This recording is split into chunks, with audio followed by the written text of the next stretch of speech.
Programang ito ay rated SPG. Striktong patnubay at gabay ng magulang ang kailangan. Maaaring may masiselang tema, lengguwahe, karahasan, sexual, horror o droga na hindi angkop sa mga bata.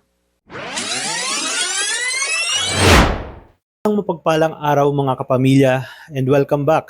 Narito ang mga dapat nating pakaabangan sa FPJ's Batang Quiapo. Pero bago ang lahat, kung ikaw ay bago pa lamang dito sa aking channel, ay baka naman pwedeng makahingi ng isang like, share at subscribe. Sa pagpayag ni Tanggol sa alok ng tulong ni Rocky Boy ay wala nga silang kaalam-alam na may masamang balak ito sa kanila.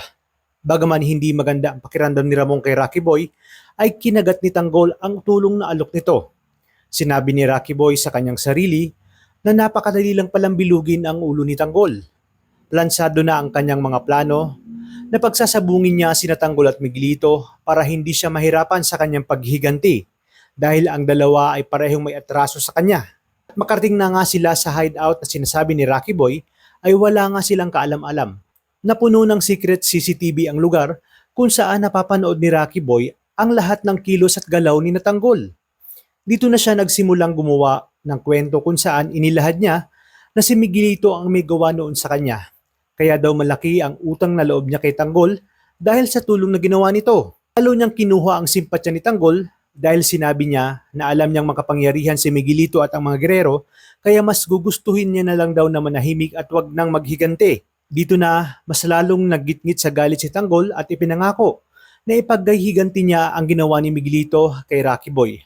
Kaya naman patuloy na nagpanggap itong si Rocky Boy at sinabi na mas lalong lumalakas ang loob niya dahil kay Tanggol. Sabihin lang daw umano ni Tanggol kung ano ang kanyang maitutulong sa grupo, kung saan nag-alok nga siya ng mga dekalibreng armas at mahahaba para magamit sa paghihigante. Nagtaka ang mga kaibigan ni Tanggol kung bakit mayroong mga ganoong klaseng armas si Rocky Boy at panibagong kasinungalingan na naman ang ginawa nito kung saan sinabi niya na yun ang negosyo ng kanilang pamilya at legal umano ang mga baril na yon.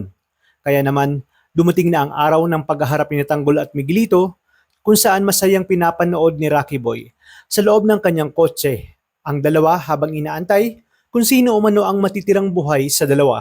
At sa kanya nga daw tatapusin kung sino kina Tanggol at Miguelito ang matitirang buhay.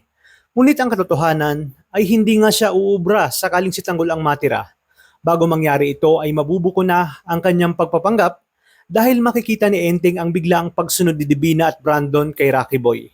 Hindi ito alam ni Rocky Boy dahil may sarili nga siyang pangaplano. Kaya naman agad itong itinimbre ni Enteng kay Tanggol kaya hindi na sila bumalik sa hideout na sinasabi ni Rocky Boy. Tama ang kutob ni Ramon na hindi mapagkakatiwalaan itong si Rocky Boy. Sa kalagitnaan ng bakbakan ay agad nga silang umalis dahil nagpadala ng mga backup itong si Miguelito. Muntika na nga siyang matapos ni Tanggol ngunit nakita ni Tanggol na may nakahandang mga tauhan si Rocky Boy at alam nilang madedehado sila dahil pinagplanuhan nga ito ni Rocky Boy. Kaya naman dito agad silang naalerto na set up ito. Dahil dito ay ipinangako ni Tanggol na babalikan niya itong si Rocky Boy. Kanya na naalala ang taong nagtangka kay Punggay na kanyang nakaengkwentro at napagtanto niya na si Rocky Boy ito na anak ni Divina.